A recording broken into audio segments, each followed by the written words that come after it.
Fala pessoal, hoje a gente vai fazer um react aqui de um vídeo que foi publicado no canal Código Fonte TV, né, do Gabriel e da Vanessa, que aliás é um baita canal. Recomendo fortemente você seguir o trabalho deles lá para ficar mais por dentro da tecnologia. São pessoas extremamente experientes e com anos de estrada aí na profissão e podem trazer informação correta para você, tá?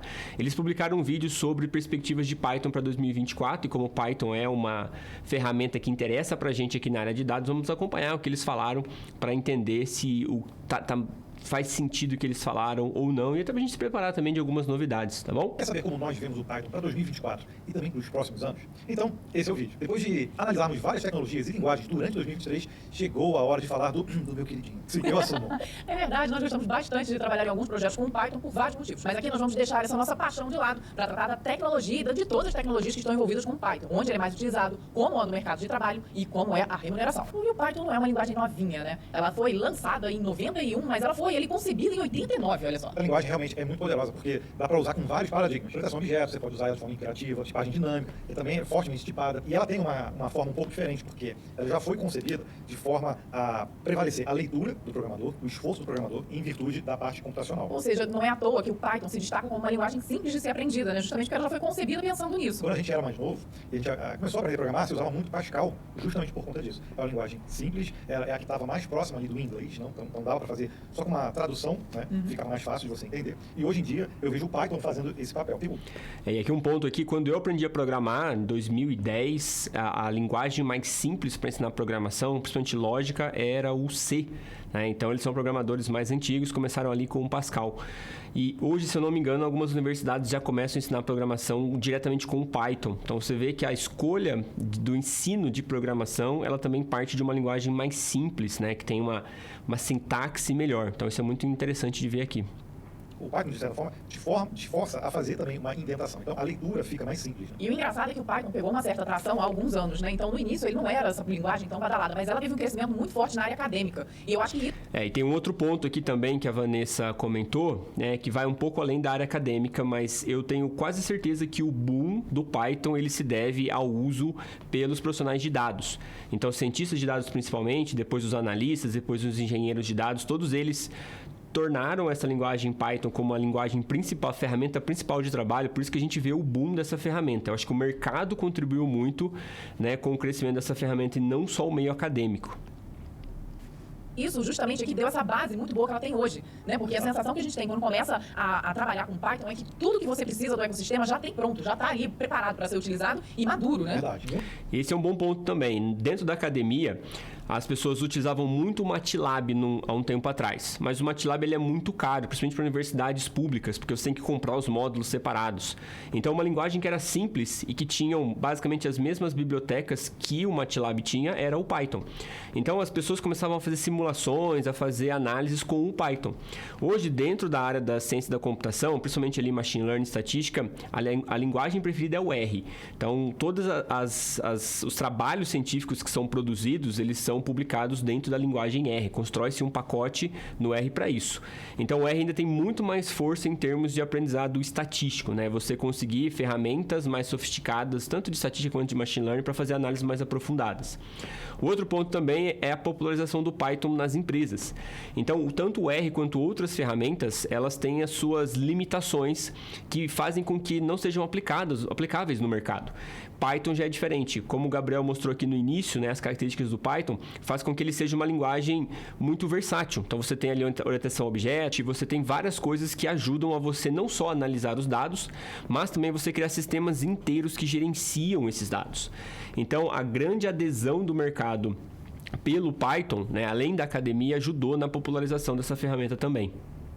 Muitas dessas bibliotecas hoje, que já são badaladas, se a gente olhar, a origem delas está lá na área acadêmica. Agora vamos falar de ranking, né? Tem dois rankings aqui que a gente gosta sempre de citar. O PyPL coloca o Python em primeiro lugar. O PyPL, ele é uma análise que é feita justamente pela quantidade de buscas por tutoriais dentro do Google. Dizem até que é o mais acurado até. Engraçado o PyPL colocar o Python como no primeiro ranking, tá? Mas é só brincadeira. Esse ranking é super confiável, né? Porque ele faz realmente essa avaliação das buscas pelas ferramentas, tá? Que o está lá em primeiro lugar já há bastante tempo. Olha a diferença, você tem aqui 30% de todas as ferramentas que são buscadas na internet, 30%, um terço é sobre Python. Tá? Olha que interessante isso. né? A gente vê que o uso do Python em várias áreas, e a gente vai detalhar um pouco mais na nossa pesquisa salarial, a gente vê que realmente é muito grande o ecossistema e todas essas ferramentas que são utilizadas, elas realmente têm um suporte incrível pela comunidade. Pois é, e por trás da... Esse é um outro ponto importante que o Gabriel trouxe aqui. A popularização de uma ferramenta ela se dá também pela sua comunidade. Então, por exemplo, se você colocar o Python do lado, por exemplo, de Modular ou de Julia, que são outras linguagens de programação que estão surgindo, essas outras linguagens elas têm um desempenho muito maior do que Python, só que tem uma comunidade muito pequena. Comunidades são as pessoas que usam essas ferramentas, né? E elas acabam compartilhando, por exemplo, soluções, contribuindo com o desempenho da ferramenta, criando pacotes, bibliotecas específicas para um uso específico, como análise de dados e assim por diante. Então, você tem uma contribuição maior da comunidade e um suporte maior. Então, não vale a pena você optar, por exemplo, por uma ferramenta mais eficiente, mas que você não tenha suporte, em que você tenha que descobrir sozinho como consertar os erros, que você não tenha nenhuma melhoria de versões com uma certa frequência. Então, por mais que surjam linguagens de programação muito mais eficientes do Python, quando você compara eles um contra um, a comunidade que foi criada em torno da ferramenta, ela também populariza demais o uso dessa ferramenta, tá? Você vê que Python foi concebido em 89 e depois começou a ser usado em 91. A gente está em 2023, né? Quase 2024 já. Então, quase 30 anos depois. Então, a comunidade formada em torno do Python é muito forte. Por isso que a tendência de crescimento do uso dessa linguagem só tende a aumentar. Nós falamos aqui que o Python é multiplataforma e é multiplataforma mesmo, né? Você consegue realmente utilizar o Python em várias frentes, visto que agora é até uma das linguagens que foi incluída no Excel. Então, olha... E isso aqui é muito importante pra gente, tá? Se você ainda não programa em Python, cara, começa a se programar para poder aprender essa linguagem, porque ela vai estar inserida até mesmo no Excel. Eu vou deixar um link na descrição desse vídeo aqui de um curso gratuito que eu fiz para a comunidade DESP para ensinar Python do zero, sem nenhum conhecimento anterior, para você já se preparar. Porque Python vai estar dentro do Excel. E isso vai abrir um mundo de possibilidades no próprio Excel. Você vai conseguir fazer análises mais sofisticadas e até automações muito mais precisas do que o antigo VBA. Então, você precisa aprender Python se você não quiser ficar de fora do mercado e também aproveitar as melhores oportunidades profissionais. Tá? Python vai ser igual ao inglês, você vai ter que aprender a lidar com essa ferramenta e usar ela no dia a dia. Pessoal, o quanto isso vai popularizar ainda mais a linguagem. Muita gente é especialista em VBA justamente por conta do Excel e muita gente teve o primeiro contato, inclusive, por conta do VBA. E aí a gente está vendo que esse ano, especificamente, aí, 2023, trouxe uma outra linguagem para dentro desse ecossistema, mostrando realmente que ela não é só a queridinha aí dos desenvolvedores, não está no top do ranking aí à toa, né? Vai continuar sendo utilizada para vários outros meios, outros nichos também, independente se é desenvolvedor ou não. E essa é a beleza, né? Então, está muito claro o recado aqui, né?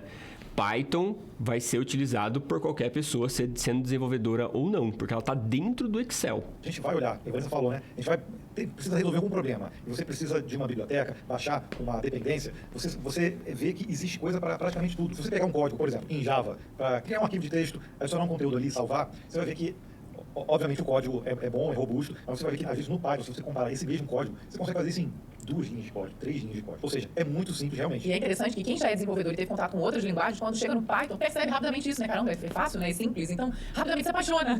E aqui nós mesmos. Esse é um ponto importante também, por que se popularizou dentro da área de dados? Porque em dados a gente usa a ferramenta, mas como uma ferramenta mesmo, não é como os nossos primos desenvolvedores, onde é a principal ferramenta de trabalho.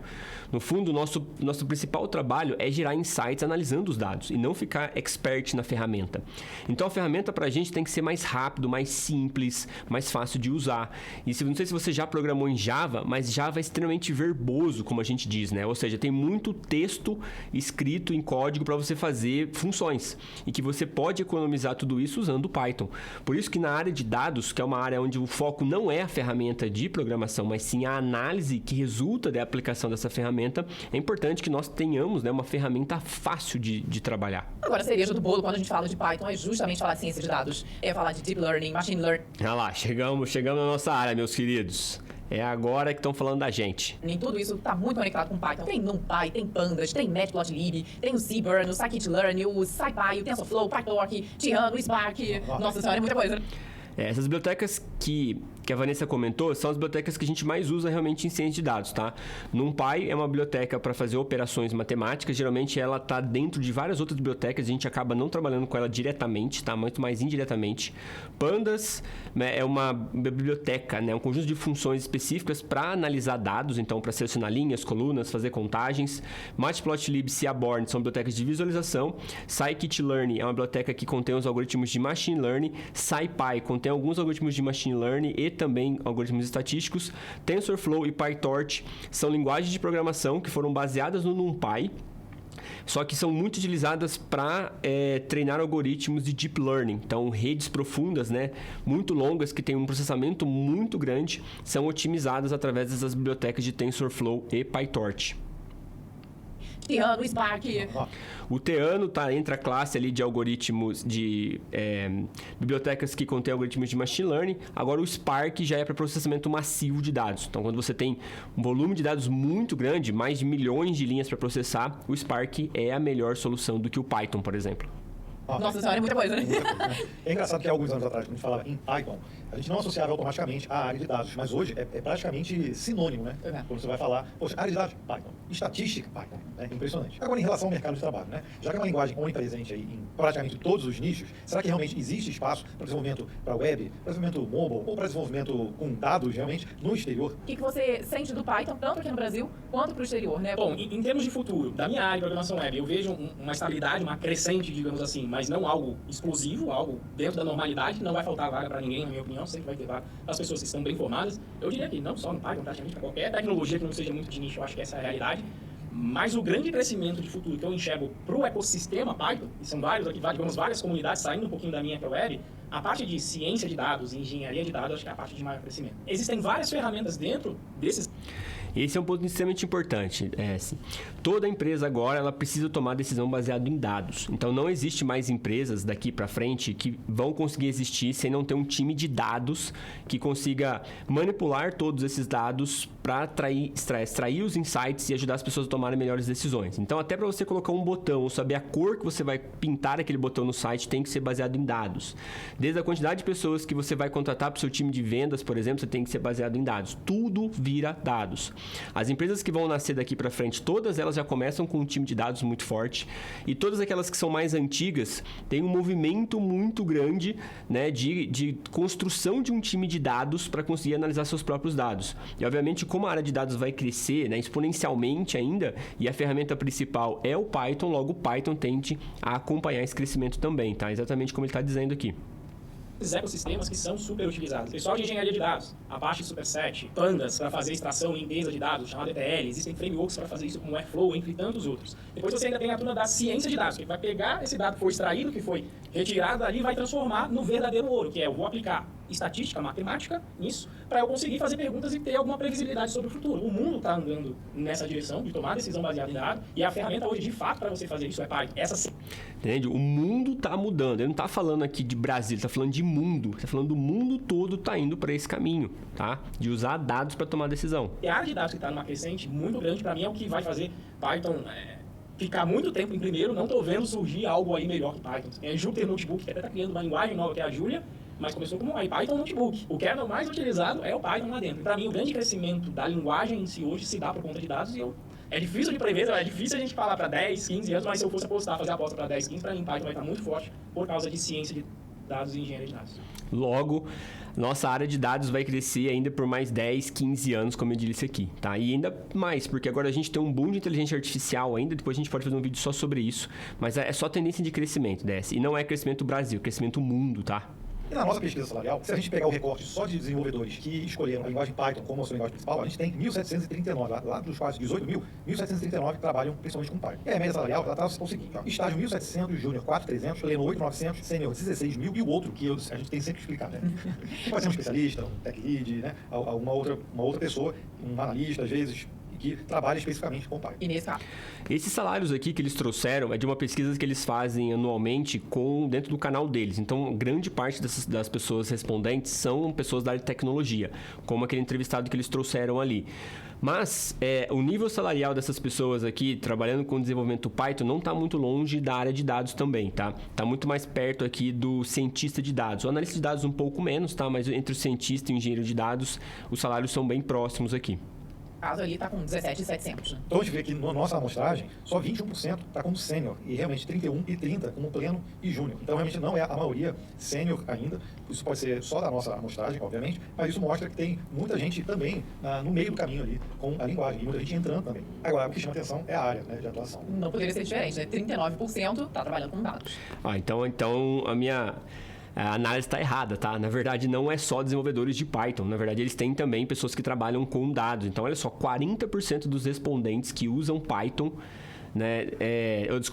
40% dos respondentes usam Python porque trabalham com dados. Então, realmente, eles têm aí um peso muito grande de respondentes para a área de dados. Mas você vê que Python é sinônimo de dados, né?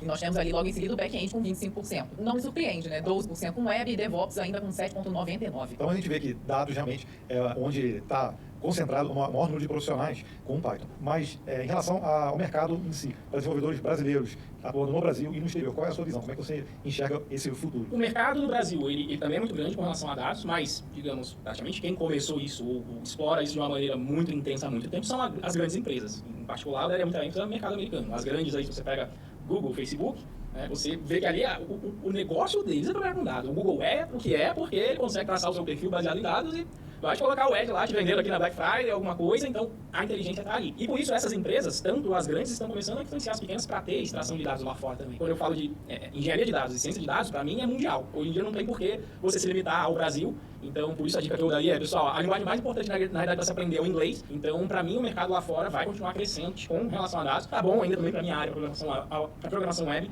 mas a necessidade de desenvolvimento dessa área é latente. E assim, toda empresa que eu trabalhei nos últimos 10 anos sempre tem ali uma nascente, uma vertente de engenharia de dados que, principalmente na hora que vai buscar escala, ela vai buscar formar um time baseado em dados para tomar suas decisões e muitas vezes até porque a própria valuation, né, a valorização da empresa, o valor que vai ser dado a ela vai ser muito maior se ela tiver dado para mostrar os resultados dela e para falar, olha, eu sou uma empresa que toma decisão baseada em dados, não em achismo, não que eu gosto ou que eu acho que vai ser, não. É um método relativamente científico e estatístico que eu tenho uma probabilidade grande de ter sucesso se eu seguir o que os dados estão me dizendo, os dados que a gente está construindo aqui dentro da nossa empresa.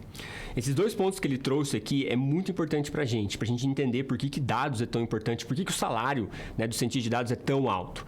Primeiro que ele falou, você viu que todas as empresas que ele passou nos últimos 10 anos sempre tem uma nascente de dados. Isso é reflexo total das empresas que entenderam que dados precisa ser organizado para tomar boas decisões e não perder mercado para essas grandes e as outras empresas nascentes, né? Então, por exemplo, se os bancos digitais que tomam já decisão baseada em dados já estão sendo valorizados até com valor maior de mercado do que bancos mais antigos, como por exemplo é o caso do Nubank e do Itaú. Então, toda empresa tem essa nascente de dados, por isso que a demanda por essa área vai crescer cada vez mais as empresas estão começando as suas áreas de dados. E o outro ponto que ele falou aqui é que é um trabalho mundial, né? Você não precisa mais se limitar hoje a trabalhar com dados no Brasil, você pode trabalhar no mundo, porque é uma demanda mundial. Então, como ele disse, a linguagem que a gente tem que aprender no fundo é o inglês, né? Porque tem essa oportunidade. Você vê como ele falou de várias áreas de dados de início, ele falou de engenharia, depois ele falou de ciência, depois ele falou de analista de dados. Então, você tem dentro da área de dados muitas possibilidades de trabalho nessa profissão. Então, é muito legal ver essa visão de alguém que já trabalha fora do país, mostrando como dados vai ser a grande alavanca, né, do Python em si também, da geração do emprego no futuro. Se for olhar a faixa salarial por área de atuação, a gente vê que o vermelhinho aqui, né, é o de dados, e o verde no back-end, que seria ali o segundo colocado. A gente vê que a faixa salarial entre 9 mil e 12 mil é um número bem maior de pessoas que trabalham com dados. Então, acaba sendo realmente um número maior de pessoas, né, que estão atuando nesse nicho e que usam o Python. A gente gosta sempre também de trazer esse recorte aqui que mostra o tempo de experiência com relação ao salário. E nós temos ali a maioria das pessoas entre 2 e 4 anos, numa média salarial de 7 a 9 mil. Isso. E aí é legal ver, por exemplo, quem tem menos de um ano começa ali na faixa salarial mais baixa, entre 1.000 e 2.000. Só que você vê que em pouca experiência, você vê que praticamente praticamente some ali. Ó. Então, se você tem menos de um ano, você realmente começa com um salário mais baixo. Mas com o tempo ali, ó, com a experiência, ele vai aumentando aqui. Então, a gente consegue... A gente precisa olhar esses dados para a gente avaliar, né? Mas a impressão que eu tenho é que os salários mais baixos, eles são mais impulsionados pelas pessoas de desenvolvimento, tá?